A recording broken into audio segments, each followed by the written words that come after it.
Hi, welcome to this demo of PX Backup with VMware Tanzu. So we're going to back up a volume here that you can see that's in the container volumes. It is a volume that is directly attached to an application using the Cloud Native Storage CSI driver from VMware.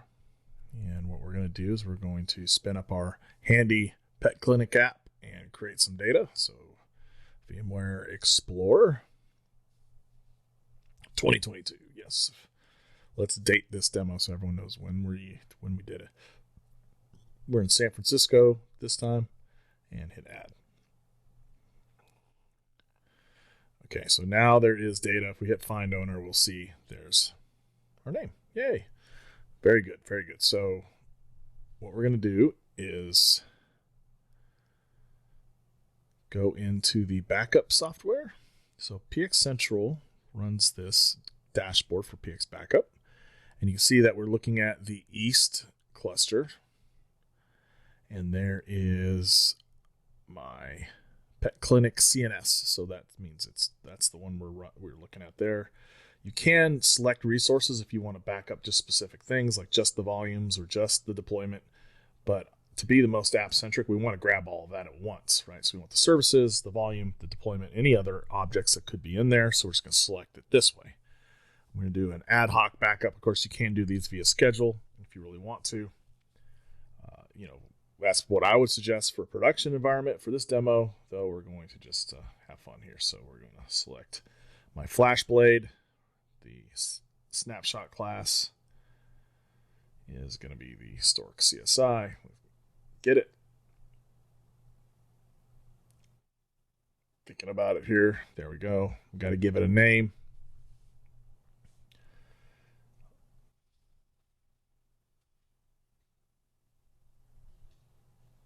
Pre-exec rules we're not going to worry about right now. Those are obviously suggested for application consistency to tell like MySQL to Quiesce and all those fun things. All right, so now I'm going to give it a name and hit create backup. Yes, very creative. Backup 1, even more creative.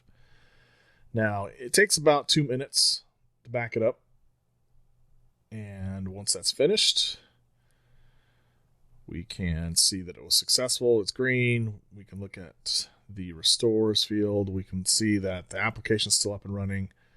And we can kind of see that top left screen is the current app, the current version. And we're going to restore it to a different namespace. And we're going to restore it to a different storage class because we're going to restore it to Portworx to get off of the CSI connector. So we're going to give the restore job a name. Restore, pretty creative. Play clinic. Destination cluster is going to be East.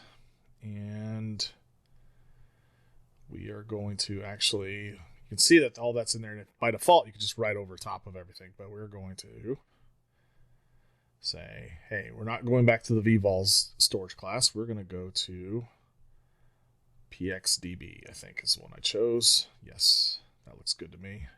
That is a replication 3 database storage class. So you can see even vvols is there. Click that. And the namespace, we don't want to go back to the same one. Let's go to a new one, which it lets you select restored. Oops.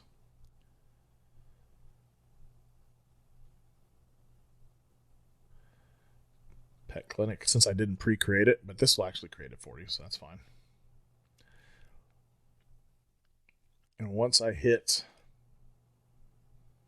restore, we can see it come up. So go. Takes a minute or so, and now we're watching just MySQL and waiting for the rest of the application to come up. You can see that the service is restored, and it actually chose a new port because it can't reuse that same port. And so let's look at that. So we got waiting for the web page to come up. 30885. We've got to remember that number. That'll help us since I don't have a load balancer set on this cluster. So let's go back over here.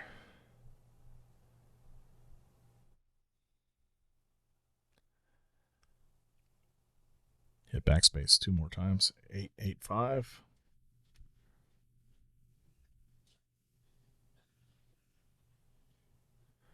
And voila, there's our data restored. And now it's running on top of Portworx and not on top of the CSI driver. So we're able to use that as a backup tool and also a migration tool. So hopefully you enjoyed this demo of PX Backup on top of VMware Tanzu TKG. And if you have any questions, definitely come see us at the booth at VMware Explorer, or reach out to your local Portworx team, and we're more than happy to go through this with you. Thank you very much.